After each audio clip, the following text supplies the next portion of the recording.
Olaf oye tocar a Rachmaninoff de la escritora Kari Gardner. Es curioso eso de cómo tantas cosas suceden todo el tiempo sin que uno se dé cuenta de nada hasta que se tropieza con ellas, como eso de los que tocan el piano y andan por todos lados cobrando 3 coronas por cada gente que los quiere oír.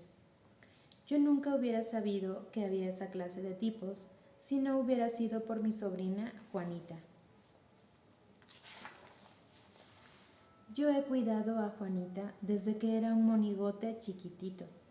Como Felipa, mi mujer, pronto no la quiso tener cerca porque le daba mucha lata, la mandé de interna a un colegio y dejé que le dieran clases de música. Y como para eso hicieron no sé qué arreglo en las vacaciones, la dejé de ver por muchos años. Felipa siempre anda recriminándome por aquello de los gastos, pero yo quiero que Juanita llegue al puerto. Bueno, pues hace como 2 años que Juanita me escribió preguntándome que si podía cambiar de maestro de piano y tomar clases de uno que era muy bueno de verdad. Uno muy caro, que creo se llama Lorry o algo así. Y la señora que dirige el internado también me escribió y me dijo que yo debería dejar que Juanita tomara clases de ese señor, porque ella iba a ser algún día una famosa pianista. A mí me pareció que todo era pura tontería, porque yo nunca he visto que los parientes de Juanita, por los 2 lados, hayan sido nunca otra cosa que marineros trabajadores y humildes. Pero como yo no soy de esos que a la fuerza quieren que todos piensen igual que ellos, pues me decidí a mandar más dinero después de haberlo pensado un poco, y me callé la boca sin decirle nada a Felipa. Al fin y al cabo, que Felipa no sabe cómo andan mis negocios, porque a veces, cuando estoy muy cansado, me voy a la casa, pero otras veces me quedo en la casa del capitán Sprague, sobre todo según me haya ido con Felipa la última vez que la he visto. Yo siempre he pensado que hay tempestades que se pueden capotear, pero a otras hay que huirles, y yo no soy de los que andan buscando dificultades. Pues nada, que cuando las cosas se pusieron difíciles con eso del comercio y muchos barcos tuvieron que suspender sus viajes porque no había carga, pensé que al fin y al cabo podría darle a Felipa lo que me andaba pidiendo desde hacía mucho, como era su derecho, si solo yo le cortara un poco los gastos que estaba haciendo con Juanita en la escuela. Y le escribí diciéndole cómo andaban las cosas, a ver si podía darse maña para aprender lo mismo con un profesor más barato. Inmediatamente recibí la carta más linda que pudiera esperar. Me dijo que sentía mucho no haberse dado cuenta que la situación era mala y que al fin y al cabo ya había estado pensando dejar de tomar clases y ponerse a enseñar el piano a niños y gente que todavía no sabían tanto como ella. Fue una carta muy animadora, hasta con 2 o 3 chistes como los que siempre acomoda en sus cartas, las que acostumbraba yo enseñarle a Felipa, pero que ahora ya no le enseño. Pero me sentía muy raro mientras la estaba leyendo, algo así como cuando yo era chamaco y mi madre me regañaba porque me gustaba andar por el muelle oliendo a pescado y hablando de barcos. Al leer la carta, oía todo el tiempo algo como un ruido de alguien que llora, como gaviotas en una noche de borrasca. Y de repente me entraron ganas de ir a ver a Juanita, ya que no lo había hecho nunca. Le escribí y fui. Ella fue a la estación a encontrarme y fue bueno que ella me reconociera, porque yo nunca me hubiera imaginado que ella era mi pequeña Juanita. De la nena graciosa, gordita y de ojos grandes que era antes, se había transformado en la muchacha más hermosa que uno se pudiera imaginar. Delgada y fina como un yate, con ojos azules como el mar, cara llena de hoyuelos cuando sonreía y su cabello como una aureola dorada sobre sus hombros. Sus manos eran casi tan fuertes como las de un hombre, pero blancas y largas. Buscamos un lugar para comer y platicar, y lo primero que ocurrió fue que le brillaron los ojos y sacó unos papeles de su bolsa. Mira, tío Olaf, 2 boletos para Rachmaninoff. Me di cuenta de que lo que yo debía haber hecho era patear y gritar de gusto, pero no tuve más remedio que decirle que yo no sabía quién era ese Rachmaninoff. Pero sí es el príncipe de todos ellos, el gran pianista ruso, con lo que me dejó igual que antes. Pero ella dijo que era como un dios o algo así, y la dejé que se volviera loca de entusiasmo. Pero yo ya sé, por experiencia, que hay que tener miedo de ir a donde una mujer quiere llevarlo a uno. Y le dije que no tenía mucho tiempo para quedarme y que mejor ella me tocara algo si había un piano a la mano. Ella se volvió toda hoyuelos y me dijo: pero si he pagado 6 coronas de las que has ganado con tanto trabajo, tío, para agasajarte a lo grande. 6 coronas. Temo mucho que grité muy fuerte. ¿Quieres decir que...? Ah, pero fue por 2 boletos, me respondió inmediatamente, como si 3 coronas por cada boleto no fueran nada. Iba yo a decir algo acerca de la mala situación, pero no quise sentirme responsable por quitarle esa mirada de felicidad de la cara, y me callé. Además, de todos modos, cada vez que me siento con ánimo de ser tacaña, me acuerdo de lo tacaña que es Felipa y mejor me callo. No pasó mucho tiempo sin que fuéramos a la casa de la ópera, donde ese tipo cobraba 3 coronas por asiento. Había un montón de mujeres pavoneándose enfrente, hablando tonterías y haciéndose las interesantes y mirándose en espejitos y oliendo hacia el cielo con perfumes raros. Te va a encantar, tío, me decía Juanita, cada vez que yo trataba de disuadirla de meternos entre tanta gente. Sí, yo creo que me va a encantar, tanto como si me mandaras a capotear un temporal noreste, dije yo, y ella nada más sonreía. Adentro, cuando al fin entramos, había más asientos de los que yo nunca había visto en mi vida, y muy pronto todos estuvieron llenos, y había muchos hombres también, lo que muestra que también hay muchas mujeres tercas y alborotadoras en el mundo, y yo me quedé pensando si ellos se sentían tan a disgusto como yo ahí sentados, esperando que viniera otro a tocarles el piano. Ya me imaginaba cómo ese Rachmaninoff estaba por ahí viéndonos y riéndose de habernos hecho gastar 3 coronas por oírlo. Eso me hizo que me enojara un poco, pero al fin y al cabo, pensé, cada quien se gana la vida como puede, y quizás el pobre no sabía hacer otra cosa. No había nada de decorado en el escenario, nada más un piano con la tapa abierta, y se veía muy feo. De repente todos se quedaron quietos y alguien dijo quedito: «¡Ya viene!», como si fuera un circo o algo. Y luego todos comenzaron a aplaudir y él entró caminando al foro. De veras que me sorprendí al verlo. Me pareció que un hombre tan fuerte podía hacer lo menos una docena de cosas más útiles que tocar el piano. Él se inclinó muy serio, fue a sentarse delante del piano y esperó a que todos se quedaran callados a su gusto. No pude menos que sentir lástima por él, ahí sentado, solito, y todo el mundo viéndolo. Supongo que fue lo nervioso que se puso desde el principio lo que lo hizo equivocarse tantas veces en casi todas las piezas que tocó. Tan pronto como dejaron de aplaudir, comenzó a templar el piano.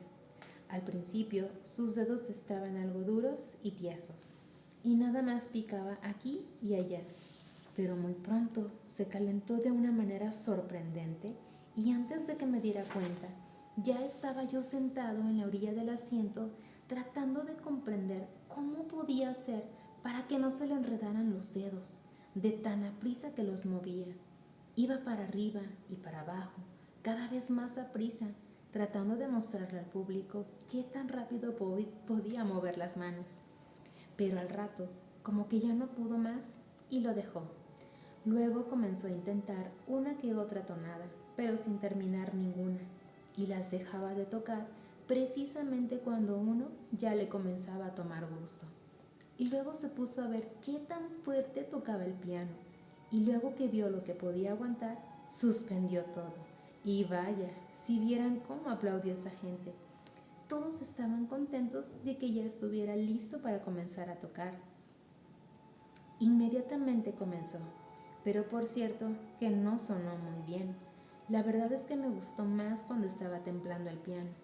Parecía dudar de por fin qué pieza tocar, y esto le perjudicaba mucho. Había un montón de sonidos agradables y de repente brincaba otra cosa. Por fin se puso a tocar algo que ya iba para largo y que a mí me estaba gustando. Por cierto que hasta me senté bien para oírlo. Cuando se tropezó con un montón de notas, luego comenzó de nuevo, pero siempre se equivocó en el mismo lugar. Sin embargo, persistía en su intento, fuerte y más fuerte, como si estuviera decidido a lograrlo, así se tuviera que quedar toda la noche. Pero no mejoró nada hasta que renunció y se dejó de esa pieza. Pero no le valió, porque siguió lo mismo. Uno podía notar que estaba medio acalorado y no lo culpo. La vergüenza de fallar delante de tanta gente. Seguía enojándose más y más hasta que perdió por completo su control, y la forma en que golpeaba las teclas era algo horrible. Suerte que la tapa del piano estaba alzada, que si no, explota. Y de repente se dejó caer con las dos manos tan fuerte como pudo, haciendo el ruido más horroroso que yo haya oído nunca. Y ahí mismo abandonó todo y se paró, inclinándose como pidiendo excusas por haberlo siquiera intentado. Por lo menos eso pensé, aunque Juanita me dijo que era una pieza maravillosa. Y la gente aplaudiendo. Me molestaba pensar en que la gente debiera darse cuenta de que comprendía que el aplauso era solo cortesía. Iba a decirle yo algo más a Juanita, pero tengo mis razones para saber que no conviene ser sincero con las mujeres. Pero Juanita no es tan tonta y me dijo: quizás no te haya gustado tanto estos números, tío Olaf, pero hay uno en el programa que los vas a adorar. Ojalá, exclamé, mientras pensaba en las 6 coronas, y luego ella se encogió toda en su asiento, como llena de gusto. Vas a estar contento de haber venido, ya verás. Pero las dos siguientes piezas no fueron gran cosa, y sin embargo, la gente aplaudió cada vez. Yo luego comprendí que dos sabían que tenía una cosa muy buena de reserva, y nada más lo estaban alentando hasta que llegara su turno de tocarla. Juanita decía que no se estaba equivocando, pero yo sé que mis orejas son lo bastante buenas para saber si un son está entonado o no. Lo único que tengo que decir en su favor es que no se equivoca por equivocarse, lo que casi lo compone todo, como quien dice. Es como Felipa, ella se obstina tanto en sus errores que no tiene uno más remedio que admirarla. Bueno, pues antes de que comenzara una de esas piezas, se sintió que lo que iba a seguir era cosa buena. Todos como que aguantaban el respiro y la gente delante de nosotros se hizo para atrás en sus asientos, como si se acomodaran para el resto de sus vidas. Entró muy decidido, de repente, tratando de tantear a la gente sobre dónde se movían sus manos. Las tenía en los extremos del piano y de repente ya estaban en la mitad, saltando para adelante y para atrás, agarrando un punto de notas en un lado y azotándolas en otro, como si tratara de arrancarles las cáscaras a las teclas. Una mano andaba persiguiendo a la otra por todo el piano, repicando como granizo en la cubierta en golpes rápidos y secos, y más aprisa, hasta que se le descontrolaron los dedos en tal forma que solo se deslizaban sin parar, haciéndome recordar al viejo capitán Sprague, que cuando andaba borracho nada más iba balanceándose sobre el puente, tratando de aparentar que no tenía que pescarse del barandal. De repente se enredó y se vio en un apuro difícil, pero en un arranque se zafó de la dificultad, volviendo al carril salvajemente. Era como el viento aullando y rasgando entre el velamen, como las lonas azotadas unas contra otras. Martillaban con una mano sobre la otra hasta que la arrinconaba y tenía que saltar por encima para escapar, como rana, para que la otra la persiguiera de nuevo por el teclado. Y de arriba a abajo, tan aprisa, que casi me mareaba tratando de tener mis ojos y mis orejas abiertas. Esas manos brincaban tanto y se perseguían, arrebatándose el lugar tan aprisa como nadie vio nunca cosa igual. Y todo el tiempo uno podía oír dos tonadas tan claro como el agudo graznido de una gaviota contra el mar encrespado. Y de repente alzó las manos y las detuvo en el aire. Por Dios que uno podía oír la melodía escurriendo de sus dedos en alto. Y cuando volvió a bajar las manos, se hundió de lleno en un navegar ligero y poderoso, alisando la melodía como olas grandes y hermosas rodando sobre la playa. Y se podía sentir como que lo subían a uno y lo bajaban en el vaivén del mar. Y de cuando en cuando metía un chorro de sonidos brillantes, luminosos, como espuma sobre la cresta de una ola entre las rocas. Y había unos sonidos repetiditos que hacía temblando dedos en un mismo lugar, vuelta y vuelta, hasta que uno creía que se iban a dar un tropezón. Y luego lo hacía un poquito más arriba, y luego más abajo, y luego como que los corría juntos por el teclado, hasta que de verdad no me imaginaba cómo demonios se daba cuenta de lo que estaba haciendo. De vez en cuando, como que terminaba la pieza, pero él la recogía de nuevo y no le gustaba tener que dejarla, y cuando al fin acabó, fue el lugar preciso en que debía acabarla. ¿Podría yo haber cacheteado a esa gente por aplaudirle luego que terminó? Después de que había tocado tan bien, lo debieran haber dejado solo un rato a que se calmara un poco de emoción. Le pregunté a Juanita qué pieza era esa. Ella me dijo, pero no le oí bien, y no le quise preguntar de nuevo porque era algo de apasionada, y ella es tan joven todavía. Debieran tener cuidado de qué nombre les ponen a las piezas. Le pregunté si podía tocar ella eso, porque me gustaría oírlo de nuevo. Se pusieron muy tristes sus ojos y me dijo, pero no como el tío Olaf. Y lo curioso es que en ese momento vi muy claro el primer barco en que navegué y me puse a pensar lo que hubiera sentido si en aquel momento me hubieran devuelto a tierra, y eso me puso triste por algunos minutos. Rachmaninoff estaba ya cansado para esto, y creo que si las demás piezas no hubieran estado en el programa, ya ni las hubiera tocado, y por mí mejor que así hubiera sido.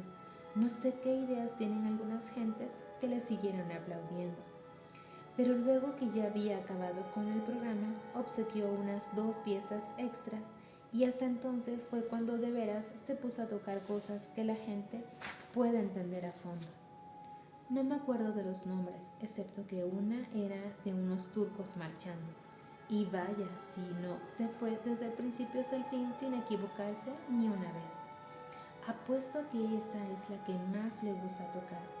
Uno no pudiera detenerlo una vez que comenzó, pues primero podría uno detener la marea. Usted debe tratar de oírlo tocar alguna vez, sobre todo esa de la apasionada.